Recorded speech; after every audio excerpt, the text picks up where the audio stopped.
Hello everybody. Today we will be talking about artificial intelligence. The question that we are going to deal with today is this: what do we mean by artificial intelligence? So in a way, we will not be referring to the technical definition of AI because there are too many of them.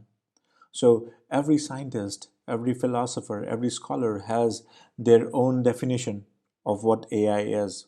And that's why you have to understand the essence of artificial intelligence in order to make some sense out of it.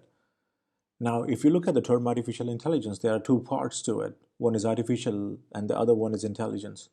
Now, we take intelligence for the time being. How do you define intelligence?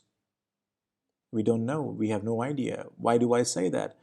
Because there is no consensus among scientists and scholars and even philosophers as to what do we mean by intelligence. They have their own theories.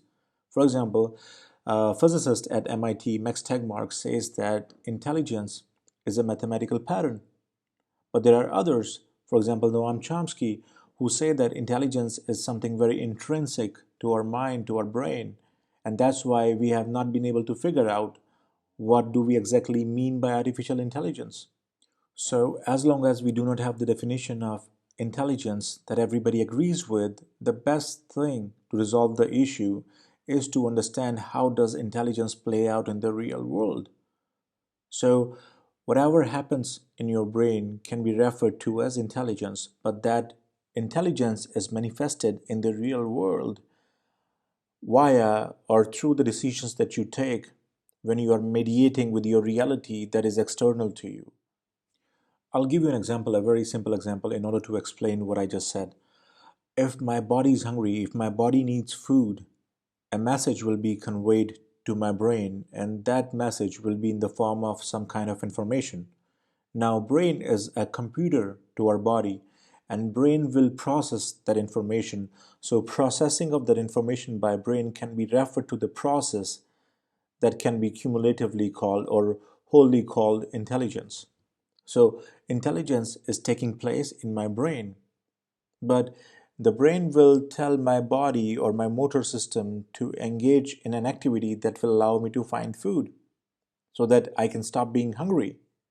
So, in other words, we can say that the process of intelligence that happened in my brain led to the decision that I should start looking for food.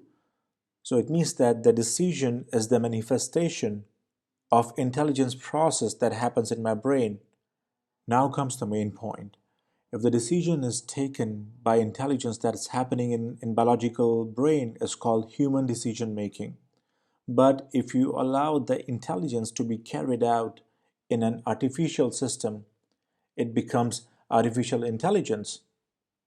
So it implies that artificial intelligence entails the shift of decision making from human beings to artificial systems.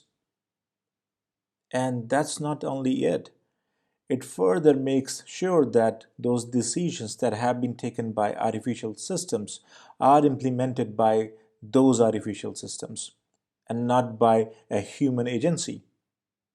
So one more time before I go, artificial intelligence is not automation. We will talk about it in some other video, but artificial intelligence, remember this, artificial intelligence is shifting, a complete shift of decision making from human beings to artificial beings, to artificial systems. And not only the shifting of decision making to artificial systems, but also those artificial systems implementing those decisions without any human interference. Anything that you hear against this proposition in any kind of media is counterintuitive to the whole concept of artificial intelligence. And we will also be taking into account many more other questions that deal with the issue in other videos. But for the time being, that's it. Thank you so much.